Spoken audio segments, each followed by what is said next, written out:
notre œuvre la plus identitaire, qui est la petite Vierge des franciscains de Duccio di Buoninsegna. Donc je pense que vous avez rencontré dans votre parcours à plusieurs endroits. Évidemment, elle ne se présentait pas comme ça, c'était sans doute un diptyque ou un triptyque, mais il reste la partie centrale. Et on voit que l'art siennois est influencé par l'art gothique.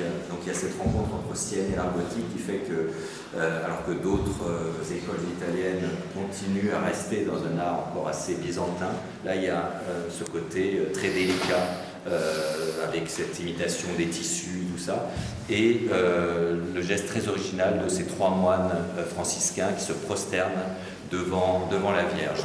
Et donc c'est en fait une Vierge en trône. Autre Vierge en trône, la Maestà, cette fois d'Ambrogio Lorenzetti, là aussi que vous avez rencontré dans votre parcours. Encore une fois, là c'est une œuvre, je dirais, partielle, parce qu'il y a un volet au Louvre, si on ne l'a pas volé d'ici là, mais je ne pense pas, et un autre aux États-Unis.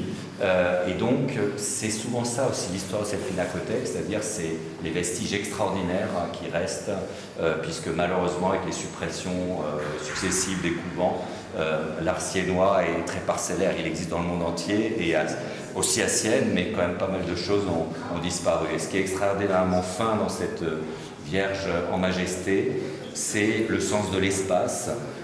C'est le fait que vous voyez une sorte de perspective, bien qu'on soit très tôt, on soit dans les années 1330, c'est que les anges au premier plan sont beaucoup plus nets que ceux du fond. Ils deviennent de plus en plus flous. Et vous voyez ce tapis magnifique qui est sur les gradins et qui marque aussi l'espace. Mais l'œuvre la plus caractéristique pour le déploiement dans l'espace, c'est évidemment l'Annonciation, qui est l'Annonciation aussi d'Ambrogio Lorenzetti, qui est peinte pour la ville, pour l'administration de la ville, de Salles de la Gabelle, et qui est prodigieux comme détermination de l'espace. Vraiment, on est vraiment dans une œuvre avant, je dirais, la perspective scientifique de la Renaissance, mais qui montre par exemple le trône de la Vierge en train de tourner dans l'espace.